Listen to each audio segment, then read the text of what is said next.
श्रीगौरी वक्त्रपद्मार्का श्रीविघ्नेशा गजानना उत्तिष्ठ सुरसम्पूज्या त्रैलोक्यं पालनं कुरु। श्रीगौरी वक्त्रपद्मार्का श्रीविघ्नेशा गजानना उत्तिष्ठ सुरसम्पूज्या त्रैलोक्यं पालनं कुरु। उत्तिष्ठोत्तिष्ठ हेरम्बा उत्तिष्ठ गणनायका उत्तिष्ठ करुणापूर्णा भक्तानां भाग्यदायका।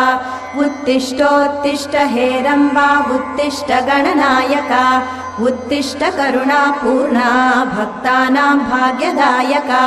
श्रीयाकुवाहन शिवात्मज दिव्यगात्रा श्रीभिन्नदन्तधनुजान्तक सूक्ष्मनेत्रा सर्वार्ति दुःखशमना फणिराजसूत्रा देवा गणेश्वर विभो तव सुप्रभातम्।